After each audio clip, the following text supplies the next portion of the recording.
Hello students, in today's lecture on dual nature of radiation and matter for class 12, we shall have discussion on particle nature of light, that is photon.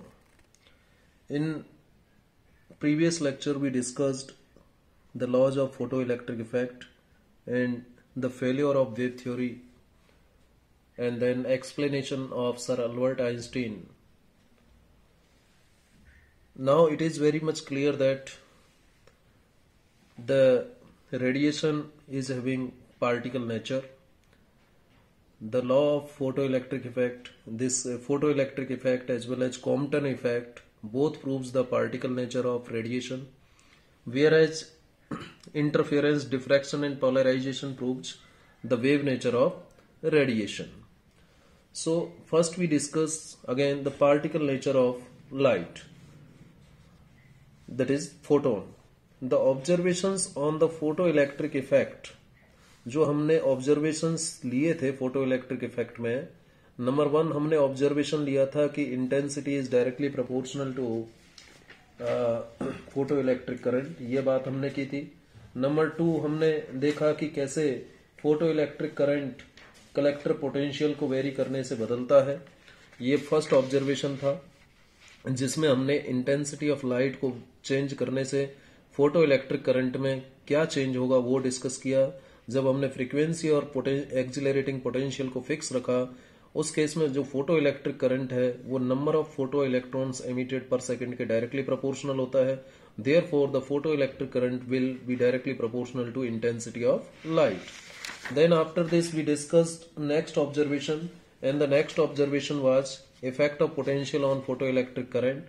In this, if we keep the frequency fixed, then by changing the intensity for different values of intensity, we will have same value of stopping potential or negative potential.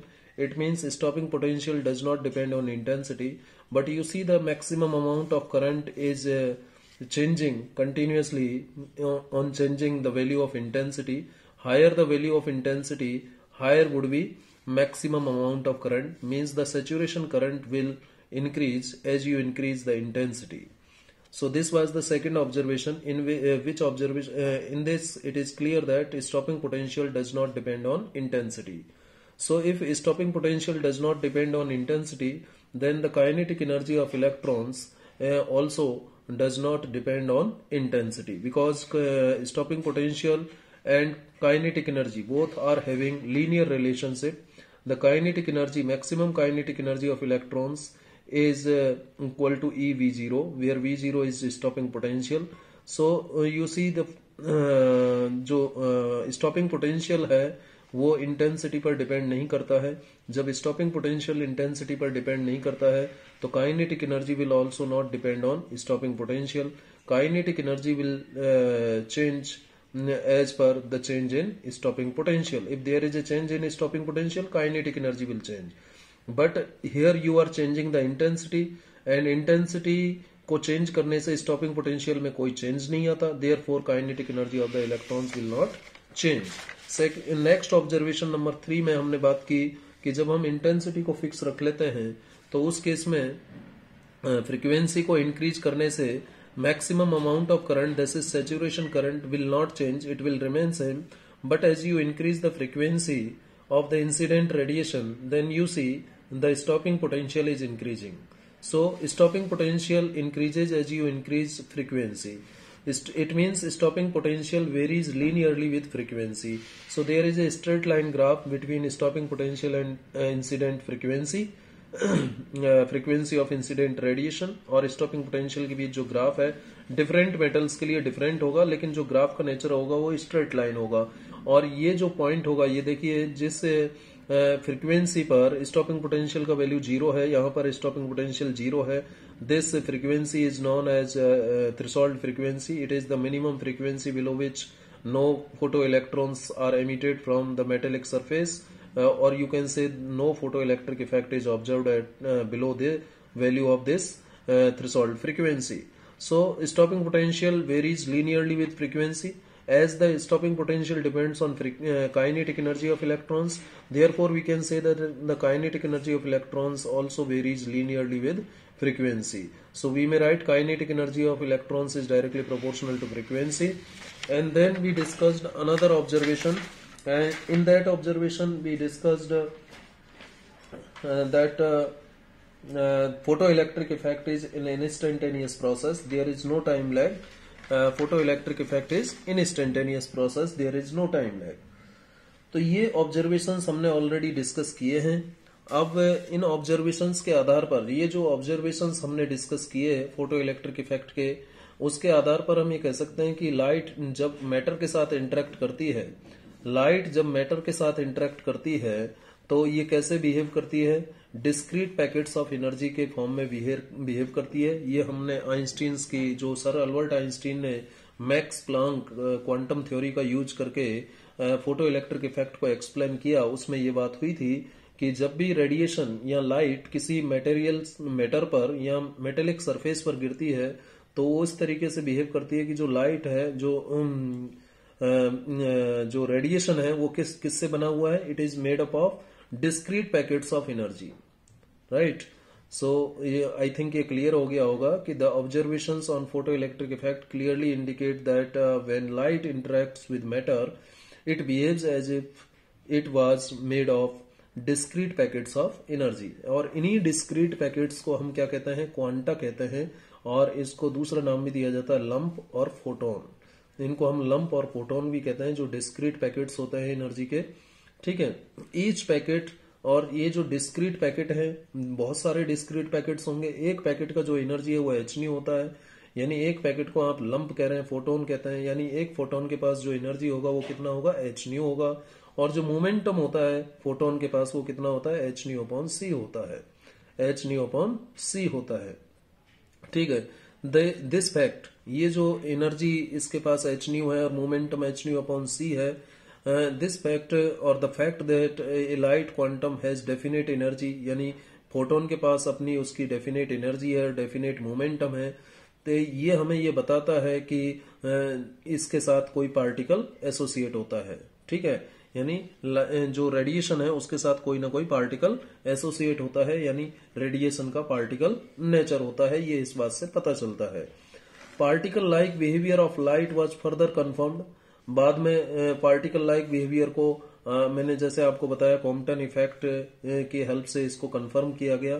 Compton effect में क्या किया, उन्होंने एक metal target लिया था. Compton effect में एक metal target था, मेटल टारगेट पर हाईली एनर्जेटिक इलेक्ट्रॉन्स की बम्बार्डमेंट करवाई, और उस वजह से यहाँ पर जो इलेक्ट्रॉन्स और मेटल के जो भी पार्टिकल्स हैं उनके बीच में इंटरेक्शन हुआ. तो यहाँ पर जो नेचर निकल के आया इस एक्सपेरिमेंट के आधार पर, कॉम्पटन इफेक्ट के आधार पर, जो स्केटरिंग यहाँ पर हुई, क्योंकि ये इलेक्ट्रॉन्स जब इस मेटेलिक टारगेट पर जाएंगे तो इससे टकरा करके डिफरेंट डायरेक्शंस में स्केटर्ड हो जाते हैं.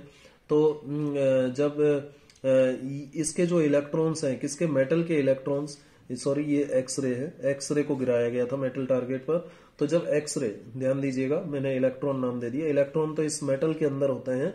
तो जब एक्सरेज को इस मेटल पर गिराया जाता है तो एक्सरे का इंटरेक्शन इस मेटल के अंदर जो इलेक्ट्रॉन्स है उनके साथ होता है, और वहां पर जो ये एक्सपेरिमेंट परफॉर्म किया कॉम्पटन ने, A.H. कॉम्पटन ने, तो after studying the scattering of X ray from electron he found that the radiation behaves like a particle. किसकी तरह बिहेव करता है, पार्टिकल की तरह बिहेव करता है.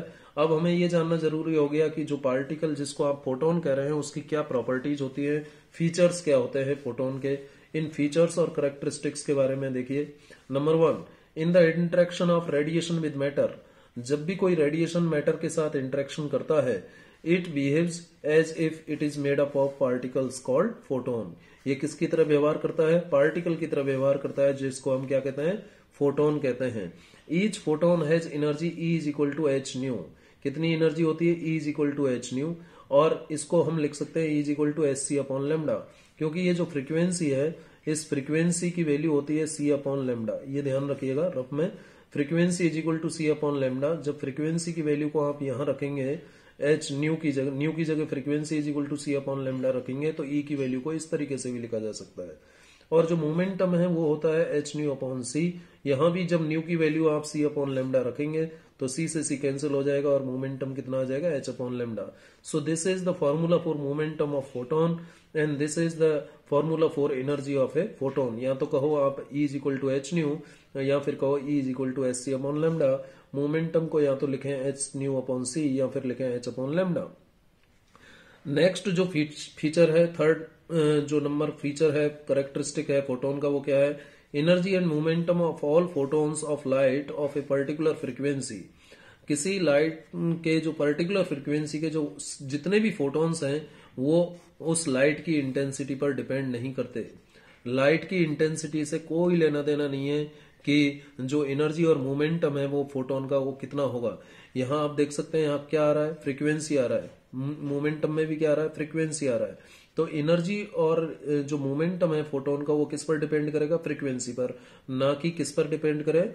इंटेंसिटी पर. इंटेंसिटी पर डिपेंड नहीं करता. Does not these energy and momentum both of all photons of light of a particular frequency do not depend on their intensities. Intensity पर डिपेंड नहीं करता. किस पर डिपेंड करता है?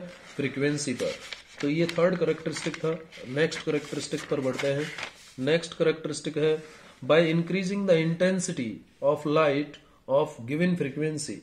यदि आप जो रेडिएशन आप गिरा रहे हो, जिसको आप लाइट कह रहे हो, जैसे मान लीजिए ये मेटल सरफेस है, ये मेटल सरफेस है, इस मेटल सरफेस पर आपने ये कोई लाइट गिराई, ठीक है. इसकी इंटेंसिटी को जब आप बढ़ाते हैं, जब इंटेंसिटी को बढ़ाते हैं तो क्या होगा? इंटेंसिटी को बढ़ाते हैं by increasing the intensity of light of given frequency. इस लाइट की अपनी एक फ्रीक्वेंसी है और अपनी एक वेवलेंथ है, ठीक है.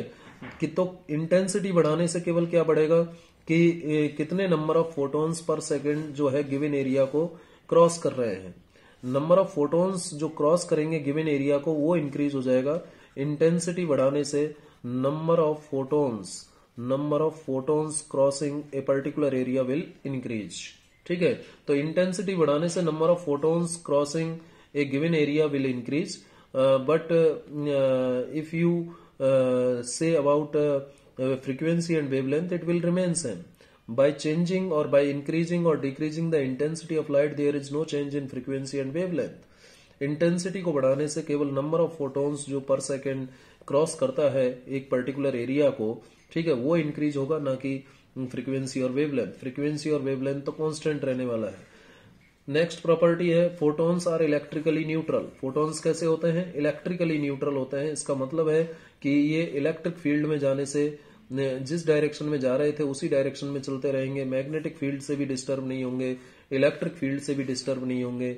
आप चाहे फोटोन्स को इलेक्ट्रिक फील्ड में भेजो, चाहे आप फोटोन्स को मैग्नेटिक फील्ड में भेजो, इनका पाथ चेंज नहीं होता. जैसे कि आपने देखा कि जब आप किसी चार्ज पार्टिकल को जब आप इलेक्ट्रिक या मैग्नेटिक फील्ड में भेजते हैं तो आप जानते हैं कि इलेक्ट्रिक फील्ड उसे एक्सिलरेट कर देता है और मैग्नेटिक फील्ड उसको डायरेक्शन प्रोवाइड कर देता है, ठीक है. यानी पाथ अलग हो सकता है इलेक्ट्रिक और मैग्नेटिक फील्ड में चार्ज पार्टिकल को भेजने पर, लेकिन फोटोन जो कि अनचार्ज्ड है, इलेक्ट्रिकली न्यूट्रल है. कैसा है फोटोन? इलेक्ट्रिकली न्यूट्रल है. इसलिए ये ना तो इलेक्ट्रिक फील्ड से डिफ्लेक्ट होता है और ना ही मैग्नेटिक फील्ड से डिफ्लेक्ट होता है. नेक्स्ट इंपॉर्टेंट प्रॉपर्टी है कि जो रेस्ट मास होता है फोटोन का वो क्या होता है? जीरो होता है. ये रेस्ट मास का सिंबल है. मास के लिए m हो गया और ये रेस्ट को रिप्रेजेंट कर रहा है m0. तो रेस्ट मास क्या होता है फोटोन का? m0 का वैल्यू 0 होता है. फोटोन्स किस स्पीड से ट्रेवल करते हैं? यदि हम स्पीड ऑफ फोटोन की बात करें, v for photon, then it is equal to c. Speed of light के बराबर होता है. कैसे प्रूव करें? देखिए, एक थ्योरी ऑफ रिलेटिविटी के अकॉर्डिंग आप ये रिलेशन जानते होंगे शायद.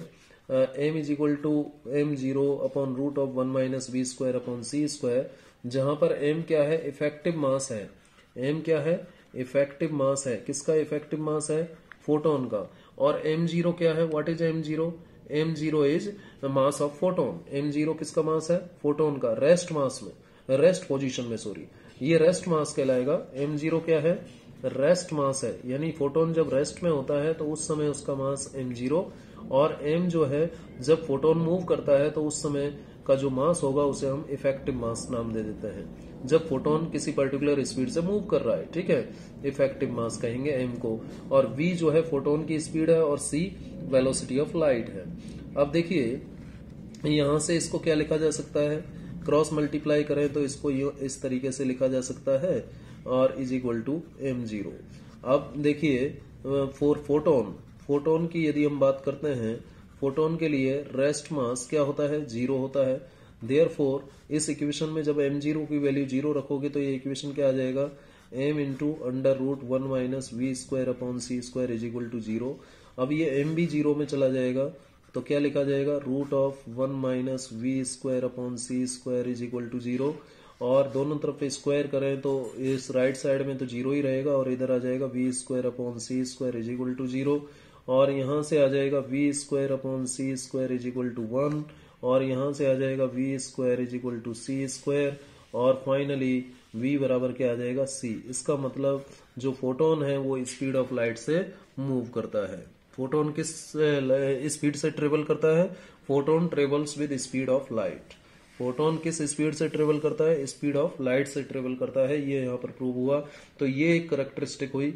नेक्स्ट करेक्टरिस्टिक है इन ए फोटोन पार्टिकल कॉलिजन, जब फोटोन की किसी पार्टिकल से कॉलिजन होती है, जैसे कि फोटोन और इलेक्ट्रॉन की कॉलिजन हमने कॉम्पटन इफेक्ट में पढ़ी, ठीक है। जब फोटोन किसी पार्टिकल से कॉलिजन करता है तो जो टोटल एनर्जी है और टोटल मोमेंटम है वो दोनों कांस्टेंट होते हैं, कंजर्व रहते हैं, ठीक है। लेकिन जो नंबर होता है, नंबर ऑफ फोटोन जो होता है वो कंजर्व नहीं होता, वो कंजर्व नहीं होता क्योंकि नंबर ऑफ फोटोन इंक्रीज हो सकता है, नंबर ऑफ फोटोन डिक्रीज हो सकता है, क्योंकि जब भी कोई कॉलिजन होगा फोटोन का पार्टिकल के साथ तो फोटोन एब्जॉर्ब हो सकता है, फोटोन क्रिएट हो सकता है। यदि फोटोन एब्जॉर्ब हो गया तो नंबर डिक्रीज हो जाएगा, और फोटोन क्रिएट हो गया तो नंबर इंक्रीज हो जाएगा। सो जब भी फोटोन का किसी पार्टिकल के साथ कॉलिजन होता है, जब भी किसी फोटोन का किसी पार्टिकल के साथ कॉलिजन होता है तो टोटल एनर्जी और टोटल मोमेंटम दोनों कंजर्व होते हैं, ध्यान रखिएगा। Total energy and total momentum, both total energy and total momentum दोनों कंजर्व रहते हैं किसमें, फोटोन पार्टिकल कॉलिजन में। लेकिन नंबर ऑफ फोटोन जो होते हैं वो कंजर्व नहीं हो, ये जरूरी नहीं है कि हमेशा नंबर ऑफ फोटोन कंजर्व रहे, नंबर ऑफ फोटोन कंजर्व नहीं भी हो, ये भी हो सकता है। देखिए क्योंकि जब भी कोई फोटोन और पार्टिकल की कॉलिजन होती है तो उस कॉलिजन में फोटोन एब्जॉर्ब या रिलीज हो सकता है, क्रिएट हो सकता है, फोटोन एब्जॉर्ब कर लिया जाए, हो सकता है फोटोन क्रिएट हो जाए, ठीक है। तो उसके अकॉर्डिंग नंबर जो है कंजर्व नहीं रहता, नंबर इंक्रीज या डिक्रीज हो सकता है, लेकिन टोटल एनर्जी और टोटल मोमेंटम फोटोन का कंजर्व होता है। नेक्स्ट नंबर 9 प्रॉपर्टी है the frequency of photon does not change as it travels from one medium to another medium. जब भी कोई फोटोन एक मीडियम से दूसरे मीडियम में जाता है तो ध्यान रखिए फ्रीक्वेंसी में कोई चेंज नहीं आता, ये ऑलरेडी मैं आपको बात कर चुका हूं। इंटेंसिटी में चेंज आएगा तो फ्रीक्वेंसी में चेंज नहीं आएगा। आप किसी भी मीडियम में फोटोन को भेज दीजिए, उसकी फ्रीक्वेंसी वही रहने वाली है। So there is no change in the frequency as it travels from one medium to another medium. यदि हम नेक्स्ट प्रॉपर्टी की बात करें, property number 10, the speed of photon changes at it travels through different medium. जब भी कोई photon एक medium से दूसरे मीडियम में जाता है तो उसकी जो स्पीड है वो चेंज हो जाएगी, क्योंकि एक मीडियम से दूसरे मीडियम में जाने पर उसकी वेवलेंथ में चेंज आता है।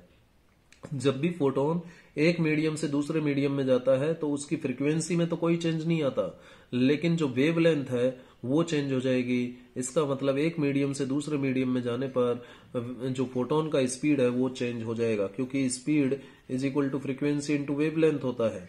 तो जब ये फ्रीक्वेंसी फिक्स्ड है तो उस केस में जब डेफिनेटली जब आपका वेवलेंथ चेंज होगा एक मीडियम से दूसरे मीडियम में जाने पर, क्योंकि रिफ्रैक्टिव इंडेक्स चेंज होता है, रिफ्रैक्टिव इंडेक्स चेंज होने के कारण वेवलेंथ चेंज हो जाएगा, और जब वेवलेंथ चेंज होगा तो स्पीड ऑफ फोटोन चेंज हो जाएगा। यानी जब भी फोटोन एक मीडियम से दूसरे मीडियम में जाता है तो क्या हो जाता है, स्पीड चेंज हो जाता है। नेक्स्ट नंबर 11 प्रॉपर्टी है the equivalent mass of a photon is this. अब ये कैसे आया, इक्विवेलेंट मास ऑफ फोटोन निकालने के लिए हम जानते हैं कि E इज इक्वल टू क्या होता है, h न्यू, और आप दूसरा जानते हैं LH पर Einstein's energy mass equivalence relation E is equal to mc square होता है। तो यहां से हम क्या लिख सकते हैं, h nu is equal to mc square, और यहां से आप आसानी से m की वैल्यू निकाल सकते हैं h new upon c square. So this is the mass of a photon, equivalent mass होता है ये फोटोन का h new upon c square. ये भी एक प्रॉपर्टी में आपको लिखना होगा, ठीक है। तो ये 11 प्रॉपर्टीज हमने फोटोन की डिस्कस की, ठीक है। उम्मीद है आप इनको ध्यान रख पाएंगे। चलिए नेक्स्ट हम बात करते हैं ड्यूअल नेचर ऑफ मैटर, जो कि डी ब्रॉगली नाम के वैज्ञानिक ने दिया था, जिसे डी ब्रॉगली हाइपोथेसिस भी कहते हैं। इसे हम डी ब्रॉगली हाइपोथेसिस भी कहते हैं। डी ब्रॉगली हाइपोथेसिस का मतलब क्या है? डी ब्रॉगली नाम के जो वैज्ञानिक थे, देखिए उन्होंने कहा था कि जो रेडिएशन है उसका ड्यूअल नेचर होता है, कि उसका पार्टिकल नेचर भी होता है और उसका वेव नेचर भी होता है। ये कैसे कह सकते हैं? देखिए जो पार्टिकल नेचर है रेडिएशन का, पार्टिकल नेचर और वेव नेचर दोनों होता है किसका? रेडिएशन का। रेडिएशन की ड्यूअल नेचर होती है, किसने कहा? डी ब्रॉगली ने। जब रेडिएशन की ड्यूअल नेचर होती है तो मैटर की भी ड्यूअल नेचर होनी चाहिए, क्योंकि नेचर में तो सिमेट्री है। ये बात उन्होंने बोली थी। तो डी ब्रॉगली हाइपोथेसिस में डी ब्रॉगली ने क्या कहा कि radiation has dual nature, that is particle as wave nature. The wave nature of radiation can be proved with the help of interference, diffraction and polarisation. बिल्कुल clear है, यही बात करते आ रहे हैं हम कि इंटरफेरेंस, डिफ्रैक्शन और पोलराइजेशन की हेल्प से हम wave nature of radiation prove कर सकते हैं, जबकि पार्टिकल नेचर को प्रूव कर सकते हैं हम किससे? फोटो इलेक्ट्रिक इफेक्ट से प्रूव कर सकते हैं, कॉम्पटन इफेक्ट से प्रूव कर सकते हैं। तो इसका मतलब रेडिएशन का ड्यूअल नेचर होता है, रेडिएशन वेव नेचर का भी होता है और रेडिएशन पार्टिकल नेचर का भी होता है। तो फिर डी ब्रॉगली ने कहा कि जब रेडिएशन का ड्यूअल नेचर है और नेचर जो है, नेचर में सिमेट्री होती है, nature loves symmetry, therefore matter will also have dual nature. Matter का भी क्या होना चाहिए? ड्यूअल नेचर होगा, that is wave and particle nature. इसे कहा गया डी ब्रॉगली हाइपोथेसिस। क्या कहा गया इसे? डी ब्रॉगली हाइपोथेसिस कहा गया। अब डी ब्रॉगली नाम के वैज्ञानिक ने एक वेवलेंथ डिफाइन किया था। क्या डिफाइन किया था? वेवलेंथ डिफाइन किया था, जिसे हम डी ब्रॉगली वेवलेंथ कहते हैं। तो उस डी ब्रॉगली वेवलेंथ का रिलेशन हम यहाँ पर फाइंड आउट करने की कोशिश करेंगे। डी ब्रॉगली वेवलेंथ के रिलेशन को निकालने के लिए हम किसी भी फोटोन के लिए for a photon as per Albert Einstein, ठीक है। फोटोन के लिए अल्बर्ट आइंस्टीन महोदय ने क्या कहा था कि E इज इक्वल टू क्या होता है? mc स्क्वायर होता है। एनर्जी मास इक्विवेलेंस रिलेशन कहा उन्होंने कि energy can be converted into mass, mass can be converted into energy. यानी मास और एनर्जी जो है उसी तरीके से है जैसे कि एक सिक्के के, कॉइन के हेड और टेल एक ही सिक्के के दो पहलू हैं। तो वैसे ही मास और एनर्जी किसी फिजिकल क्वांटिटी के ही दो रूप हैं। मास को एनर्जी में और एनर्जी को मास में बदला जा सकता है। एक ही फिजिकल क्वांटिटी के दो रूप है, ठीक है। तो ये एक रिलेशन दिया था किसने? सर अल्बर्ट आइंस्टाइन ने। और इसके अलावा उन्होंने एक बात और बोली कि and E is equal to, photon के लिए उन्होंने क्या बोला? h nu. E is equal to क्या बोला उन्होंने? h nu. E is equal to h nu कहा और E is equal to mc square. तो इन इक्वेशंस का यूज करें हम, using equation 1 and 2 we have, क्या लिखा जाएगा? इक्वेशन 1 और 2 का यूज करें तो हम लिख सकते हैं आप mc स्क्वायर, फर्स्ट इक्वेशन का राइट साइड सेकंड इक्वेशन की राइट साइड के बराबर होगा, क्योंकि दोनों की लेफ्ट साइड तो बराबर है। तो ये आ जाएगा h nu, mc square is equal to h nu. अब यहाँ से ये फ्रीक्वेंसी जो है वो आप जानते हैं, frequency is equal to c upon lambda होता है। तो उस वजह से mc square is equal to h nu की जगह क्या लिखेंगे? c अपॉन लेमडा लिखेंगे, ठीक है। और यहाँ से अब आसानी से आप किसकी वैल्यू निकाल सकते हैं? लेमडा की वैल्यू निकाल सकते हैं। तो यहाँ से देखिए लेमडा क्या आ जाएगा? mc square is equal to hc upon lambda. इस इक्वेशन में mc square is equal to hc upon lambda में एक c से एक c कैंसिल हो जाएगा और ये क्या आ जाएगा? ये आ जाएगा आपका mc is equal to h upon lambda, ठीक है। ये आ गया फोटोन के लिए। अब यहां से लेमडा निकाल लेंगे, h अपॉन mc आ जाएगा। लेमडा कितना आ जाएगा? Therefore lambda would be h upon mc। ये आ जाएगा लेमडा का वैल्यू, h अपॉन mc आ गया, ठीक है। और ये तो बात हुई फोटोन की वेवलेंथ की। ये किसकी बात हुई? फोटोन की वेवलेंथ की।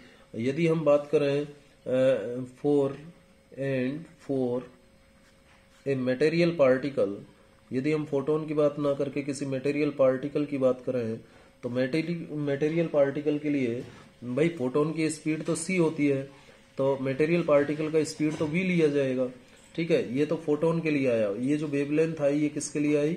फोटोन के लिए आई, फोटोन के लिए आई। ठीक है, जहां c क्या है? स्पीड ऑफ लाइट है। ठीक है, h क्या है? प्लांक कांस्टेंट है। m क्या है? मास है। ठीक है, फोटोन का इफेक्टिव मास है और ये फोटोन की वेवलेंथ है।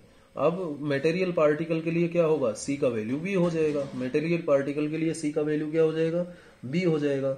और जब c का वैल्यू v हो जाएगा तो उस केस में lambda is equal to h upon m v हो जाएगा, क्योंकि c की जगह आप क्या रख देंगे? v रख देंगे। और ये जो रिलेशन आया है बेटा lambda is equal to h upon m v, ये डी ब्रॉगली वेवलेंथ है। ये जो लैम्डा यहाँ पर है ये डी ब्रॉगली वेवलेंथ है। डी ब्रॉगली ने इसे कैलकुलेट किया था, इसलिए उनके सम्मान में इस वेवलेंथ को डी ब्रॉगली वेवलेंथ कहा जाता है। अब देखिए, आप जानते हैं since P is equal to क्या होता है? mb। P क्या है? मोमेंटम है पार्टिकल का। ये क्या है? मोमेंटम है, लीनियर मोमेंटम जिसे आप कहते हो।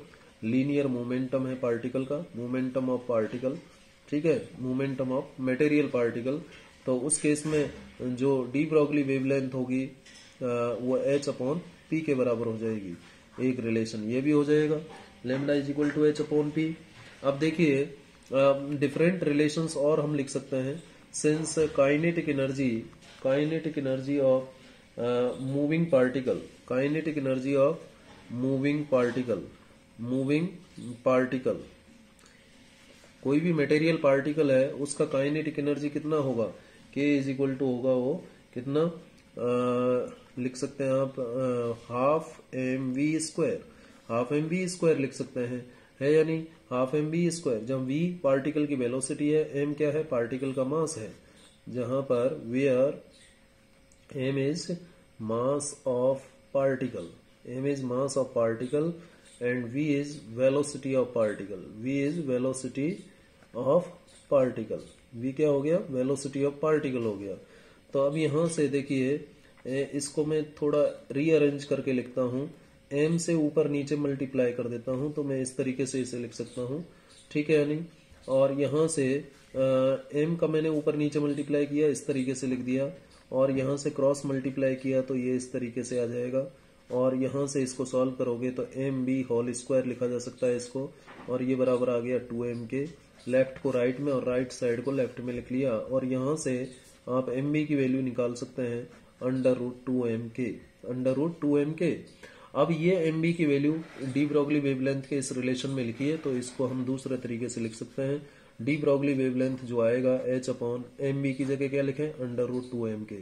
तो एक ये रिलेशन भी आप डी ब्रॉगली वेवलेंथ के लिए ध्यान रखिएगा। जब काइनेटिक एनर्जी गिवन है तो ये रिलेशन यूज करना है, जब मोमेंटम है तो ये रिलेशन यूज करना है, जब वेलोसिटी है, मास है, तो ये रिलेशन यूज करना है। ठीक है, इसके अलावा और भी रिलेशंस हैं। देखिए मैंने आपको ऑलरेडी बताया था कि जो काइनेटिक एनर्जी है since half m v square, मैंने किसके बराबर बताया? Half m v square is equal to e into v. यदि इलेक्ट्रॉन्स की बात करें तो ई इंटू वी, बी क्या है? पोटेंशियल है, वी क्या है? पोटेंशियल है। और ये कहीं और से नहीं आया। यदि हम रफ में देखें इसको कैलकुलेट कर सकते हैं। रफ में यदि देखें कि पोटेंशियल इज इक्वल टू डब्ल्यू अपॉन क्यू होता है, तो डब्ल्यू बराबर क्या आ गया? Q into v. और यही डब्ल्यू क्या है? एनर्जी है। और क्यू की जगह क्या आ गया? इलेक्ट्रॉन है, तो ई आ जाएगा। ठीक है, तो इस तरीके से इसको लिखा जा सकता है, half m v square is equal to e v. अब हाफ एम बी स्क्वायर को आपने k कह दिया तो k is equal to e v. इसमें k की जगह रखिए वैल्यू ई वी। तो लेमडा डी ब्रॉगली वेवलेंथ का वैल्यू रिलेशन इस तरीके से भी लिखा जा सकता है, 2m ई वी। या फिर कोई चार्ज पार्टिकल जिसका चार्ज q है तो फिर उस e की जगह क्या लिख देंगे आप? 2m q v लिख सकते हैं, 2m q v लिख सकते हैं। अब फॉर इलेक्ट्रॉन, इलेक्ट्रॉन के लिए जब आप यहाँ पर वैल्यूज रखेंगे, यदि आप बात करें फॉर इलेक्ट्रॉन की जब हम बात करते हैं तो चार्ज कितना होता है इलेक्ट्रॉन का? 1.6 इंटू 10⁻⁻19 कूलम। और मास कितना होता है इलेक्ट्रॉन का? 9.11 इंटू 10⁻31 किलोग्राम। ये इलेक्ट्रॉन का मास होता है और ये चार्ज होता है। जब इन दोनों वैल्यूज को आप इसमें रखेंगे तो इलेक्ट्रॉन के लिए जो वेवलेंथ आएगा डी ब्रोगली वेवलेंथ, वो आप सीधे याद रख सकते हैं, इस इतना आ जाएगा। नीचे क्या बचेगा, √v, और ये किस में आएगा, एंगस्ट्रॉम में आएगा। किस में आएगा, एंगस्ट्रॉम में। एंगस्ट्रॉम क्या है, वेवलेंथ का यूनिट है। आप जानते हैं 1 एंगस्ट्रॉम इज इक्वल टू कितना होता है, 10⁻⁸ सेंटीमीटर, -10 मीटर, ठीक है, -10 मीटर, और सेंटीमीटर में लिखोगे तो -8 मीटर आ जाएगा, ठीक है। इस तरीके से आप इसको इस तरीके से भी लिख सकते हैं डी ब्रोगली वेवलेंथ को। इसके अलावा एक फॉर्म और मैं आपको बताता हूं डी ब्रोगली वेवलेंथ का, एक और तरीका है लिखने का। तो ये अलग अलग रिलेशंस मैंने डी ब्रोगली वेवलेंथ के यहाँ तक आपको बताए। एक और रिलेशन मैं आपको यहाँ पर बताना चाहूंगा।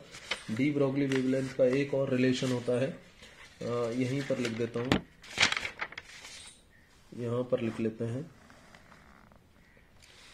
डी ब्रोगली वेवलेंथ के लिए देखिए, यदि हम बात करते हैं थर्मल इक्विलिब्रियम की ना, थर्मल इक्विलिब्रियम के लिए बात करते हैं, फॉर थर्मल इक्विलिब्रियम, थर्मोडायनेमिक्स आपने पढ़ी थी 11th क्लास में, तो थर्मल इक्विलिब्रियम वहां पर हमने पढ़ा था। थर्मल इक्विलिब्रियम, थर्मल इक्विलिब्रियम में एट एब्सोल्यूट टेम्परेचर, किस टेम्परेचर पर, एब्सोल्यूट टेम्परेचर पर। ध्यान कीजिए, जब हमने काइनेटिक इंटरप्रिटेशन ऑफ गैस पढ़ा था क्लास 11 में, तो उस समय हमने काइनेटिक एनर्जी ½mv² को बराबर प्रूव किया था 3/2 बोल्टजमान कांस्टेंट इनटू टेम्परेचर। याद आया होगा आपको।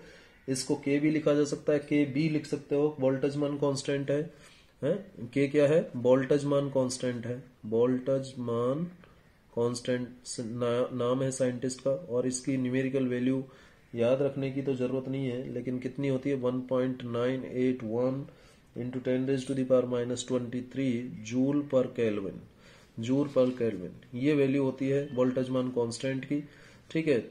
अब तो काइनेटिक एनर्जी की जगह 3/2 kT रख दीजिए, तो लेमडा की वैल्यू क्या आ जाएगी, therefore lambda is equal to h/√2mk, ये 2mk होता है, तो 2mk की जगह क्या रखा आपने, काइनेटिक एनर्जी कितनी है, ये 3/2 kT।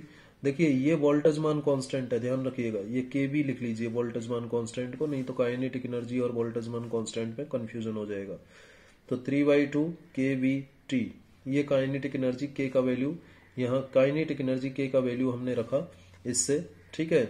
तो ये वोल्टजमान कांस्टेंट की टर्म में आ गया, 2 से 2 कैंसिल होगा, और ये आ जाएगा finally lambda is equal to h/√3mkVT। ये आपका डी ब्रोगली वेवलेंथ आया, ये रिलेशन आया डी ब्रोगली वेवलेंथ का। एक और इम्पोर्टेंट रिलेशन ये कह सकते हो आप।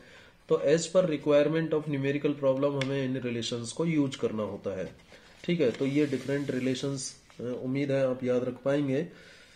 चलिए आगे हम बात करेंगे। एक और इसमें छोटा सा टॉपिक दिया हुआ है आपके सिलेबस में, हाइजेनबर्ग्स अनसर्टेनिटी प्रिंसिपल, जिसके बारे में आपने केमिस्ट्री में भी पढ़ा होगा।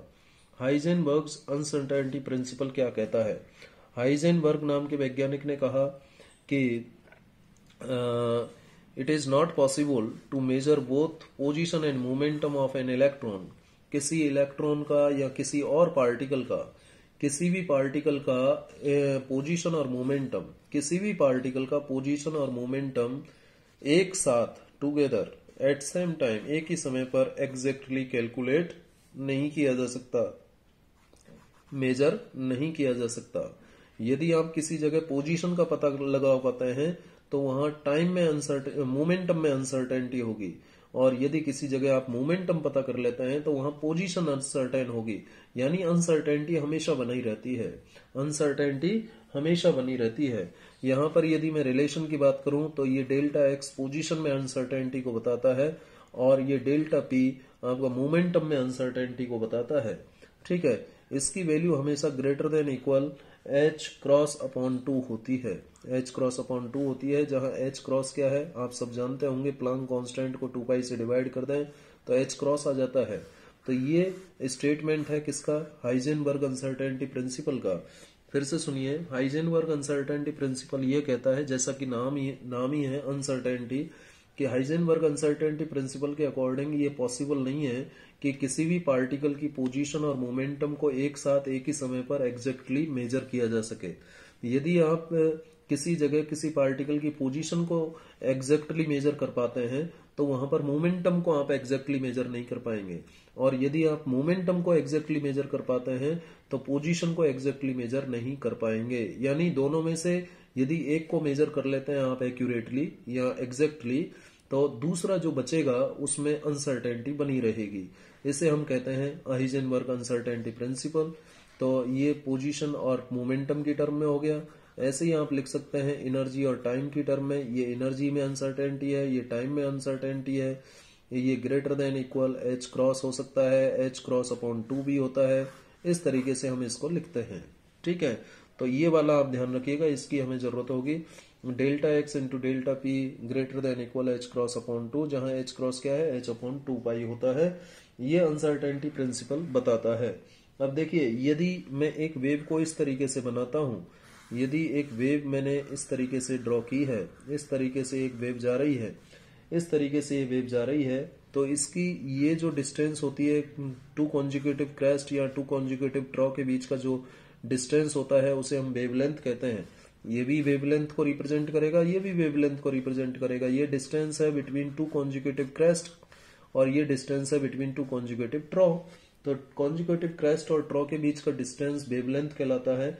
यहाँ पर यदि आप देखें तो पोजीशन यदि हम ले रहे हैं एक्स एक्सिस पर, तो यहाँ पर पोजीशन में तो अनसर्टेनिटी है, क्योंकि इन्फिनिटी तक ये एक्सटेंड हो रही है वेव, तो पोजीशन अनसर्टेन है। अब जब पोजीशन अनसर्टेन है तो जो मोमेंटम है वो सर्टेन होगा, मोमेंटम में कोई अनसर्टेनिटी नहीं होगी। कैसे आया है, देखिए, जब डेल्टा एक्स की वैल्यू इन्फिनिटी आप यहाँ रखोगे, डेल्टा एक्स की वैल्यू इन्फिनिटी रखोगे, आप इस फॉर्मूले से आप निकाल लीजिए डेल्टा पी। डेल्टा पी की जो वैल्यू आएगी वो H cross upon 2 delta x आएगी, है या नहीं, H cross upon 2 delta x आएगी। सिमिलरली यदि आप डेल्टा एक्स निकालते हैं तो ये आ जाएगी H cross upon 2 delta P, इस तरीके से आएगी। तो डेल्टा एक्स की वैल्यू जब इन्फिनिटी लेते हैं तो एच क्रॉस अपॉन इन्फिनिटी क्या आ जाएगा, 0 आ जाएगा, यानी मोमेंटम में अनसर्टेनिटी 0 होगी। लेकिन जब यदि आप इस तरीके की वेव कंसीडर करते हैं, इस तरीके की वेव कंसीडर करते हैं जो कि इस तरीके से चल रही है, इस तरीके से चलती है, इस तरीके से यदि कोई वेव चल रही है, इस तरीके से यदि कोई वेव चल रही है, यदि इस तरीके की वेव आप कंसीडर करते हैं, ठीक है, इस तरीके की वेव कंसीडर करते हैं, तो इस केस में तो आपका मोमेंटम में अनसर्टेनिटी, डेल्टा पी जो है किसके बराबर हो जाएगा, डेल्टा पी इस केस में इंफिनिटी हो जाएगा, डेल्टा एक्स भी क्या हो जाएगा, अनसर्टेन हो जाएगा। डेल्टा पी और डेल्टा एक्स दोनों अनसर्टेन होंगे, डेल्टा पी और डेल्टा एक्स दोनों इस केस में अनसर्टेन हो जाएंगे। आप कह सकते हैं कि इंफिनिटी के बराबर कह सकते हैं कि अनसर्टेन मतलब डेल्टा पी का वैल्यू इन्फिनिटी नहीं है, डेल्टा एक्स का वैल्यू भी इन्फिनिटी नहीं है। इसका मतलब ये दोनों आप एक को निकाल लेंगे तो दूसरा अनसर्टेन हो जाएगा। कुल मिला के बात यह है, ठीक है। डेल्टा एक्स को निकाल लिया तो डेल्टा पी में अनसर्टेनिटी होगी, डेल्टा एक्स को निकाल लेंगे तो डेल्टा पी में अनसर्टेनिटी होगी, ठीक है। तो ये ध्यान रखिएगा, हाइजेनबर्ग अनसर्टेनिटी प्रिंसिपल ये कहता है कि यदि किसी पार्टिकल की पोजीशन और मोमेंटम को एक साथ एक ही जगह एक ही समय पर मेजर करना है तो पार्टिकल की पोजीशन या मोमेंटम को एक साथ एक ही जगह पर एक्यूरेटली मेजर नहीं किया जा सकता। यदि आप पोजीशन को मेजर कर पाते हैं, लोकेशन पता लगा पाते हैं एक्यूरेटली, तो फिर वहां पर उस पार्टिकल का मोमेंटम आपको पता नहीं होगा, उसमें अनसर्टेनिटी होगी। और यदि मोमेंटम आपने किसी तरीके से एक्यूरेटली मेजर कर लिया तो फिर वहां पर पोजीशन में अनसर्टेनिटी होगी। यानी दोनों को एक साथ एक ही जगह पर आप एक्यूरेटली कैलकुलेट नहीं कर सकते। तो ये बात हुई यहाँ पर थ्योरेटिकल डिस्कशन की। अब हम इसके कुछ न्यूमेरिकल प्रॉब्लम्स की बात कर लेते हैं, एक दो न्यूमेरिकल आज कर लेते हैं, फिर इससे नेक्स्ट लेक्चर में हम बाकी न्यूमेरिकल प्रॉब्लम्स की बात कर लेंगे। जैसे मैं पहले एग्जाम्पल की बात करता हूँ, monochromatic light of frequency 6 × 10⁻14 hertz. एक मोनोक्रोमेटिक लाइट है जिसकी फ्रीक्वेंसी कितनी है, 6 × 10⁻14 hertz, is produced by laser. एक लेजर है मान लीजिए, सॉल्यूशन हम देखें, डायग्राम बना के देखिए, ये मान लीजिए एक लेजर सोर्स है, ये मान लेते हैं क्या है, एक लेजर सोर्स है, ये एक लेजर सोर्स है सपोज, इससे लेजर लाइट निकल रही है और इस लेजर लाइट की जो फ्रीक्वेंसी है वो क्या है, मोनोक्रोमेटिक लाइट इससे निकल रही है, इसकी फ्रीक्वेंसी है 6 × 10⁻14 हर्ट्ज। ठीक है, ये इस लेजर से प्रोड्यूस हो रही है, इस लेजर से इस फ्रीक्वेंसी की लाइट प्रोड्यूस हो रही है। द पावर एमिटेड इज, और जो पावर है, जो जिस पावर का लेजर निकल रहा है उसकी पावर है 2 × 10⁻³ वाट। भाई 2.0 लिखो या 2 लिखो, एक ही बात है। इस पावर की लाइट यहाँ से निकल रही है। तो part N, what is the energy of photon in the light beam. ये जो लाइट निकल रही है इसमें जो फोटोन होगा उसकी एनर्जी क्या होगी, तो ये तो सिंपल सा है। एनर्जी ऑफ फोटोन क्या होगा, h न्यू होगा। ठीक है, h का वैल्यू क्या है 6.63 × 10⁻34 जूल सेकेंड होता है h का वैल्यू। ठीक है, और फ्रीक्वेंसी आपको दे रखी है 6 × 10⁻14 हर्ट्ज। तो जब इसको कैलकुलेट करोगे तो ये जूल में वैल्यू आएगी, किस में आएगी, जूल में वैल्यू आएगी। और ये 6 3 जा 18 का 8, 6 6 जा 36 और 6 3 जा 18 का 8, 1 6 6 जा 36 और 1 7 और 3 6 6 जा 36 और 3 39। इस तरीके से ये वैल्यू आएगी। और ये पॉइंट आ गया इंटू 10⁻, ये हो जाएगा -20 जूल। और इसको और सॉल्व करें तो इसको लिखा जा सकता है 3.9 अप्रॉक्सीमेटली, और राउंड ऑफ कर दें तो इतना आ जाएगा -19 जूल। ये फोटोन की एनर्जी आ गई। ठीक है, जूल के अंदर। इलेक्ट्रॉन वोल्ट में निकालना है तो 1.6 × 10⁻19 से डिवाइड कर दो, इलेक्ट्रॉन वोल्ट में आ जाएगी। ठीक है, क्योंकि 1 इलेक्ट्रॉन वोल्ट क्या होता है 1.6 × 10⁻19 जूल होता है। बी पार्ट क्या कह रहा है इसका, how many photons per second on an average are emitted by the source. इस सोर्स से निकलने वाले नंबर ऑफ फोटोन्स कितने होंगे पर सेकेंड, वो पता करना है। तो देखिए यहाँ पर आपको ये समझना होगा कि जब पावर P निकल रही है लेजर सोर्स से, तो पावर P जो है वो power P number of photon और into energy of a photon. एक फोटोन की एनर्जी नंबर ऑफ फोटोन से मल्टीप्लाई कर दें तो टोटल पावर आपको मिल जाएगी। एक फोटोन की एनर्जी को यदि नंबर ऑफ फोटोन से मल्टीप्लाई कर दें तो आपको एक फोटोन की टोटल पावर आपको मिल जाएगी। उस लेजर बीम से निकलने वाली लाइट की पावर आपको मिल जाएगी। इस लेजर बीम की पावर पता चल जाएगी आपको। यदि एक फोटोन की एनर्जी को नंबर ऑफ फोटोन से मल्टीप्लाई कर दें तो ये पावर आ जाएगी। अब यहां से आपको चाहिए क्या, नंबर ऑफ फोटोन्स चाहिए कि पर सेकंड कितने फोटोन्स निकल रहे हैं। तो n चाहिए, n बराबर P/E होता है। पावर आपको दे रखा है 2 × 10⁻³ वाट। ठीक है, और एनर्जी आपने निकाली ली, कितनी निकाली 3 ये वाट में थी, और ये एनर्जी आई 3.98 × 10⁻19 जूल। तो इसको जब आप सॉल्व करोगे तो वैल्यू आ जाएगी अप्रॉक्सीमेटली 5 × 10⁻15 फोटोन्स पर सेकेंड। एक सेकेंड में इतने फोटोन निकलेंगे, ये आपको मिल जाएगा। ठीक है, एक फोटोन में इतने एक सेकंड में इतने फोटोन निकलेंगे, फोटोन पर सेकंड आपको नंबर मिल जाएगा। ठीक है, यानी फोटोन्स पर सेकंड निकलेंगे, पर सेकंड निकलेंगे, ध्यान रखिएगा। चलिए, ये एक बात हुई। और क्योंकि इसका जूल अपॉन सेकंड होगा ना, वाट का क्या होगा, जूल अपॉन सेकंड लिख सकते हैं ना, तो जूल से जूल कैंसिल हो जाएगा, सेकंड चला जाएगा ऊपर।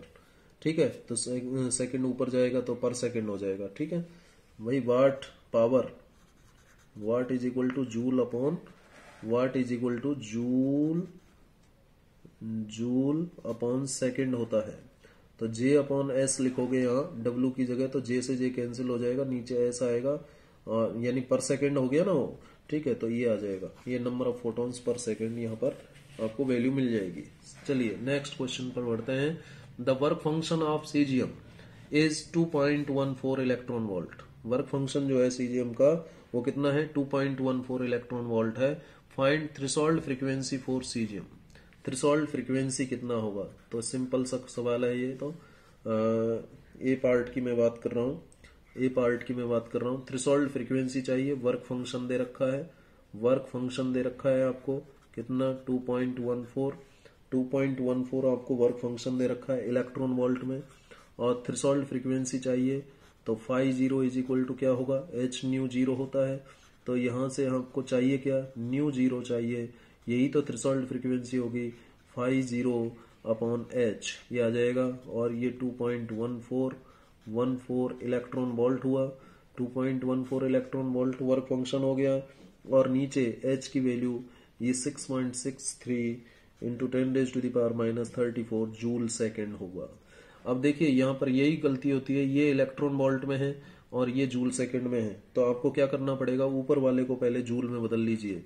तो इलेक्ट्रॉन वोल्ट को जूल में बदलना है तो 2.14 मल्टीप्लाई कर देंगे 1.6 इंटू 10⁻⁻19 से, तो ऊपर वाली जो ये वर्क फंक्शन है ये जूल में बदल गया, और नीचे आ गया 6.63 इंटू 10⁻⁻34 जूल सेकेंड।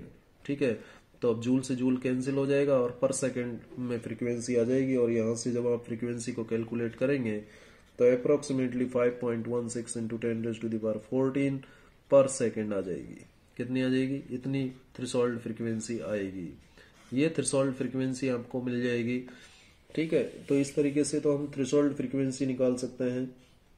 ये थ्रेशोल्ड फ्रीक्वेंसी वो फ्रीक्वेंसी है कि इससे कम फ्रीक्वेंसी का रेडिएशन यदि आप सीजियम पर गिराएंगे तो उससे कोई भी इलेक्ट्रॉन बाहर नहीं आएगा।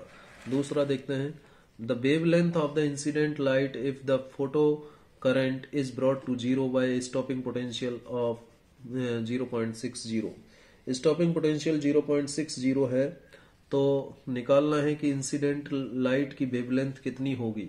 इंसिडेंट लाइट की वेवलेंथ पता करनी है जब आपको स्टॉपिंग पोटेंशियल दे रखा है, तो आसानी से पता किया जा सकता है। देखिए कैसे, आप जानते हैं, पेन से कर लेते हैं, आप जानते हैं क्या जानते हैं, EV0, ये आप आइंस्टीन फोटो इलेक्ट्रिक इक्वेशन से आसानी से लिख सकते हैं इसे।